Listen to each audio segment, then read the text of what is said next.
welcome to my 32-week pregnancy update. I think I'm filming this video for the third time because it was always out of focus.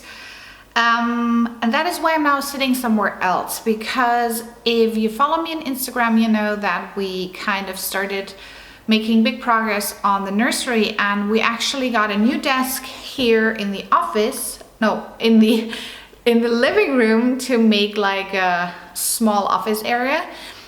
So we moved the computer over here as well, and if I am sitting next to the computer, I can hook the camera up with the computer and actually can see myself on the screen and see if it's in focus or not. So I think this should be fine. I also like the setting in the living room quite a lot, so we have to see how the videos will be from now on. Nevertheless, I always want to keep those videos short and sweet. I never really manage, so yeah, I will still try. So let's dive into my updates for the last 2 weeks. So I think I'm going to start with our doctor's appointment last week, which was in the middle of week 32. She's measuring 1.7 kilos and 43 centimeters as of last week. She's probably a little bit bigger and a little bit heavier by now, which she should be. But last week, with the weight and the height and the week I was in, she was right smack in the middle of that growth chart, like perfectly on it, which is crazy. So right on average, once again, which is really, really good. She also was very, very happy about my weight gain, which has been, as of last week, in terms of what my doctor measures, I only had gained 9.5 kilos, which is really, really, really good, because it is a good amount that you say it's healthy, but it's not too much. So she was very happy about also that the belly is not too big or anything. So she was like, yeah, I like the size of your belly, like just from judging what I see, etc. So that was good.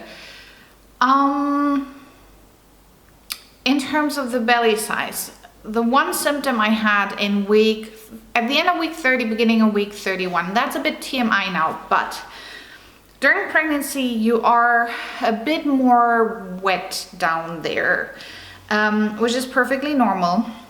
And so far my CM has been more on the milky, creamy side, just a bit more than usual, but nothing overly exciting. But at the end of week 30 and all of week 31, it became see-through and very, very fluid, and a lot. I constantly felt like I had peed my pants.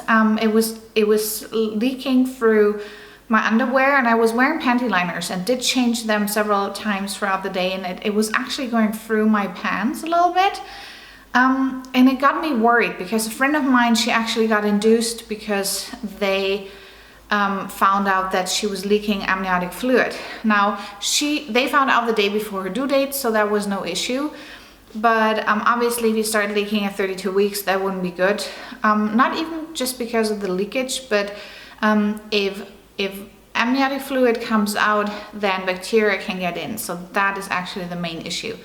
So I told her about that, and also because of the size of the belly, she was like, okay, we definitely have to check that out. So she did a swab, and then she started around in a little thing, and then she came back to me after 5 minutes. She was like, no, it's negative, it's all fine, no leakage or anything. She then also did some measurements to measure the amniotic fluid in terms of amounts, if that's in a normal range, and you get a score, and it's everything between 5 and 20 is considered normal or something. Yeah, normal. And I had 11, so right again, perfectly in the middle, everything is fine, so that is good. Ever since then, my CM has returned to normal. I'm still more wet than usual, but that's just how it is. But I don't have the feeling that I'm leaking anymore, so that's good. In terms of other symptoms, I still feel very, very good, knock on wood, that this will continue.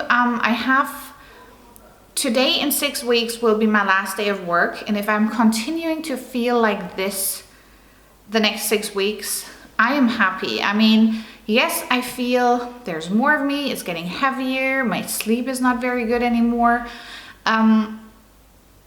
But I feel fine otherwise. Like, I'm exhausted, but that's perfectly fine.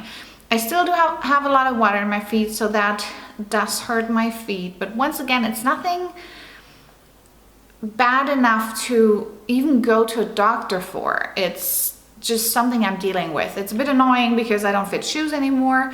I saw a great pair of shoes while we were in Copenhagen last weekend, but they were not really cheap, and I didn't want to buy them 2 sizes bigger because that was the only size which fitted.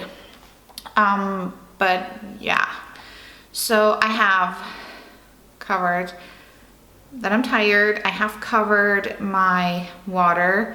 I still have to pee more often than normal because I'm pretty sure, I'm not sure if I mentioned it or not, but that feeling of the urgent peeing when I'm walking, I think that is actually Braxton Hicks, because in combination my belly gets very, very hard during those periods. Sometimes I can walk without an issue, but I always know when I have that really, really urgent feeling or need to pee and I feel my belly and it's hard, and I know, okay, that is Braxton Hicks going on. It's nothing unpleasant. It's actually good to know that it's Braxton Hicks. And nothing worse, so that's good as well. And I think the only other symptom I've been experiencing is heartburn. But once again, nothing too urgent. I would not even get any kind of pills to take or anything. I mainly have it at night, like when I'm lying down for a while, then it starts. It's unpleasant and annoying, but I don't nearly have it as bad as my husband, who has it like almost every day to the point that he feels like he has to throw up and stuff just because he has a bit of stomach issues. But I don't even have that, so I would never go and take pills for that because it's just not bad enough for that. So yeah, that is it in terms of symptoms. I think I'll also give you a quick update on the nursery. So yesterday we got our baby bay, which is like the bassinet thing we put next to the bed. It's still in the, I always want to say in the office, in the nursery. I can see it from here.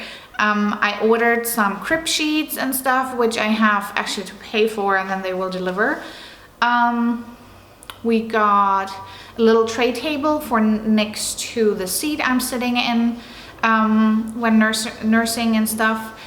And I am actually at home right now. It's Wednesday afternoon and I took the afternoon off because A, I'm just extremely tired. B, I have some overtime I have to compensate because I'm actually not allowed to do overtime at the moment. So I said, you know what, I'm going to take time off. Plus I got a text message this morning that apparently my changing table will be delivered. Now on the way home I checked the tracking. Now they have apparently tried to deliver this morning, so I called them and complained, and the woman I talked with wanted to check up, so I'm waiting for a call right now. I'm super annoyed. I really got the hormones going at the moment. I'm ready to bite like everyone's head off at the moment, but I really have a very short fuse.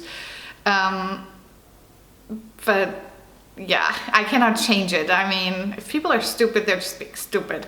So I'm hoping that the changing table will arrive so I can start reorganizing some things, because right now I just have them stored, like diapers and stuff. I have that stored in the closet, but I would really like to put it into the changing table.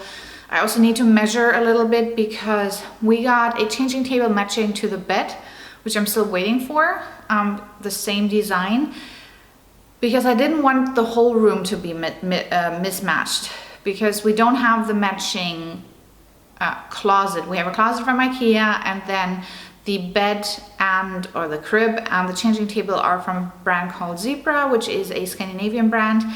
And the changing table, I really like it. You can use it as a shelf or like a bookshelf thing later on, but it doesn't have drawers. And I need to find some baskets which fit in there to store stuff, because it's open, and I hate stuff to be messy, and I just like it in little boxes or baskets or whatever. So I have to measure exactly how wide and how deep and how high the shelves are so that I can get some baskets. But yeah, I really would like to have that stupid changing table now, because that was also one long story. The bed is delayed once again, and it's just annoying, but we're getting there. We are getting there. This coming weekend, we do have our prenatal course. We are doing an English course just so that Christopher can understand everything. And also I do have some trouble with the Swiss German, depending on what kind of accent the person has. I also think the person doing the course, she's not even Swiss. I think the person is Finnish, or she has to be Finnish because both her first name and her last name sound Finnish. So we're taking a prenatal course. It's a crash course, which was the other benefit, that it's not just in English, but a crash course Saturday, Sunday. Then we're done with it. Then we have 2 weekends to get the nursery ready. Then Christopher is gone for his MBA for 2 weekends in a row. So he's gone from Saturday to Saturday, while I'm like completely in week 37 of my pregnancy, which is freaking me out a little bit. And then he's back. We have 1 more weekend, just the 2 of us. And then at some point, we should have the date when baby girl will be delivered. I don't have the date as of yet. We will also not post it on social media. I won't tell you when exactly will be the date. We're not even going to tell our parents, just because I think we want a bit of time for ourselves. We want, and also beforehand, we don't want to be pressured and stuff. And our main argument is, if we would wait for me to go into natural labor, you would also not know when that would be. So yeah, that's just how we're going to do it. What we decided on, so I'm really happy about that. But like I said, as of right now, I am still waiting for the hospital to get back to me. Maybe actually this afternoon, now that I'm at home, I will call them and ask them. Otherwise, the prenatal course is actually at the hospital where I will deliver the baby. So I was thinking of because we are going to visit the labor and delivery ward anyway. So I was maybe hoping to find someone to ask and check up on. But I might just call them this afternoon as well, so we'll see. Yeah, that was it. Maybe let's do a quick belly shot. See, so that is the belly from the side. Ooh, it looks really big in the camera. That's it. Oh, standing on my tippy toes because otherwise I have to move the camera down. So I don't have the linea negra. Is it called linea negra, the line? I don't really have that. But at least I also don't have any stretch marks yet, even though I'm really not using any products. So yeah. And I've got an Audi. The belly button is an Audi. Let's get into focus again. I have to check here. So that was it for my 32-week update. I hope you liked it, and I will see you in my next video. Bye!